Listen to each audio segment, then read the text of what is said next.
So if we go back to item 3 on the agenda, Laura, I believe Mr. Chowdhry is back on the call. Mr. Chowdhry? Can you hear me?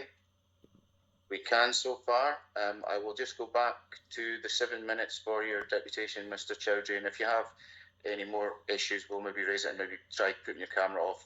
It might help you continue, okay? But I'll let you start with your 7 minutes. Thank you. Provost, councillors, thank you for the opportunity to speak today. I stand before you on behalf of homeowners forced autoclaved aerated concrete, otherwise known as RAAC. This issue, though acknowledged in schools and hospitals, has been disastrously overlooked when it comes to private housing. The consequences are devastating, both financially and emotionally, for countless residents in your city. I'm here to represent not just the 526 council tenants affected by RAAC, but also the 336 private homeowners whose lives have been upended by a crisis they neither caused nor could have foreseen. For council tenants, we are simply seeking a clear assurance that all costs associated with temporary relocation will be fully covered by the council, and that any remedial works will include restoration of their homes to at least the same condition they were in prior to any chosen intervention. For homeowners, lack of support and financial crisis. Many residents in affected areas such as Whitfield, Menzies Hill, Lockheed and Craigiebank, along with potential but disputed hotspots like Barnhill, Montefieth and Dryborough, are trapped. They cannot sell their homes, cannot remortgage except at unaffordable rates with their incumbent provider, and cannot insure their properties meaningfully. Insurance policies exclude RAAC-related damage, and there is widespread fear that insurers will unfairly link unrelated claims to RAAC to avoid payouts. These are not abstract fears, they are real crises affecting real families right now. Let me speak plainly. Historical data cited from the BRE and the Institute of Structural Engineers that highlight safety concerns about RAAC panels does not deem them defective, but it fails to account for key past demolitions, 400 homes in Basildon in the 1990s and 86 condemned properties in West Lothian in 2004. These events were not minor anomalies, they were early warnings, and those same institutions failed to reflect or include these precedents in their guidance. This omission renders their advice incomplete and inappropriate for addressing RAAC in ex-council or low-cost housing built in the same era. The mental health toll and mortgage prisoners. The situation has created a wave of mortgage prisoners, individuals and families unable to move, remortgage or refinance. They're living under roofs that have been classified by structural engineers and even government guidance as life expired and liable to collapse. The toll on mental health is escalating. Families are anxious, trapped in homes they cannot leave and cannot afford to repair. Government funding disparity. The UK government has committed to remediate RAAC in public buildings, yet private homeowners have been excluded. This is a grave injustice. Why should those who were never informed of this hidden risk when purchasing their homes now bear the full financial burden? Council inaction and delayed engagement. I must speak to my own repeated attempts to raise this matter with the council for over 8 months. I've sought the opportunity to deliver a deputation. I wrote multiple times to Adele and contacted every local councillor urging that affected residents be given a platform to voice their concerns. I was told a deputation could not be granted because RAAC was not on the agenda, but how can it ever appear on the agenda if residents are denied the opportunity to speak in the first place? I even prepared a draft motion and requested that standing orders be set aside to allow direct engagement between homeowners and local decision makers, yet no response was ever received. This silence is not just neglect, it borders on complicity.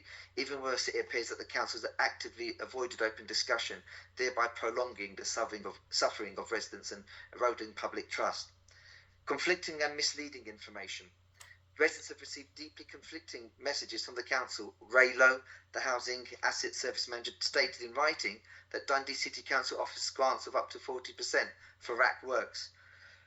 Yet Councillor Kevin Keenan has explicitly contradicted this in a conversation with a local resident, saying no such grant system exists. How are residents meant to plan or act when the council cannot even agree internally? Worse still, council correspondence appears to endorse a support deck solution, installing a structural deck beneath existing RAAC panels. Yet this proposal may not satisfy mortgage providers or insurance companies. What, if anything, has the council done to ensure such solutions meet their approval? When a local resident raised this concern, Mr Lowe responded dismissively. I would also be interested to see the statement from NatWest stating that a mortgage would not be offered on a property with a support deck below a RAAC roof, as I can find no evidence of this online. Rather than offering to investigate, he shifted the burden back onto already bewildered homeowners, abdicating the council's responsibility to provide clarity and reassurance on such a critical matter.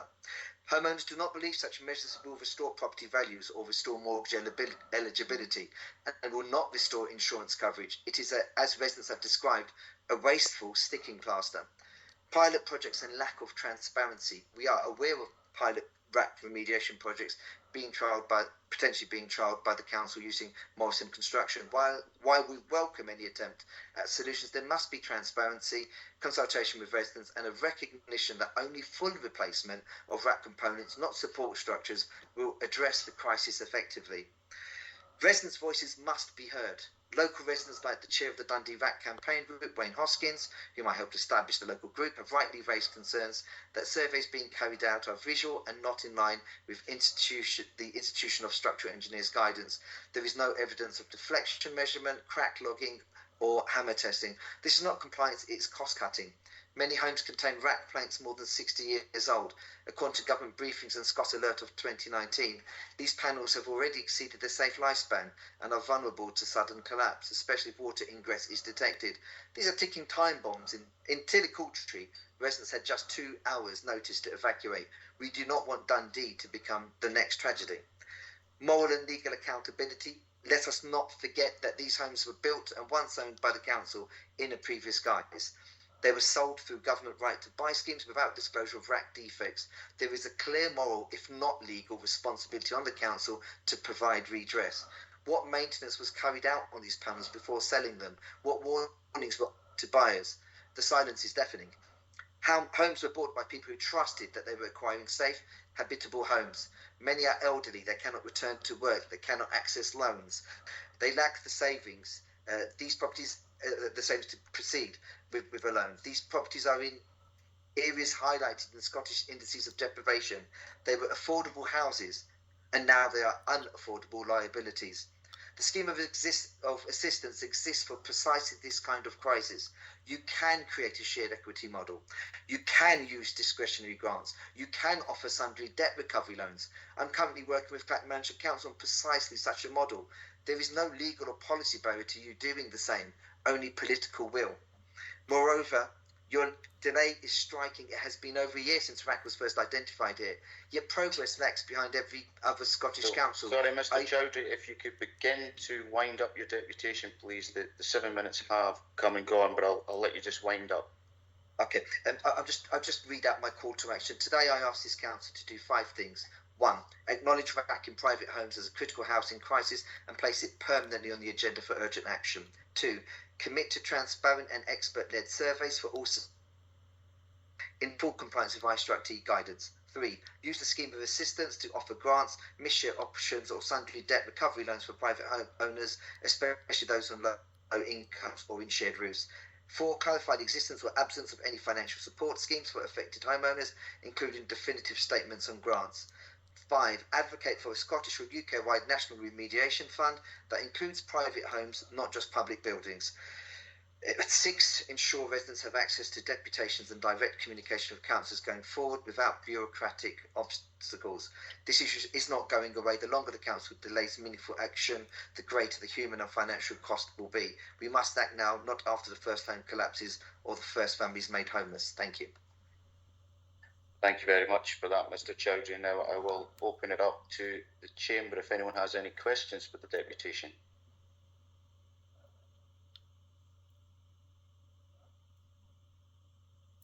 Okay, I see no questions, so thank you very much for coming along tonight, Mr. Chowdhry. Thank you.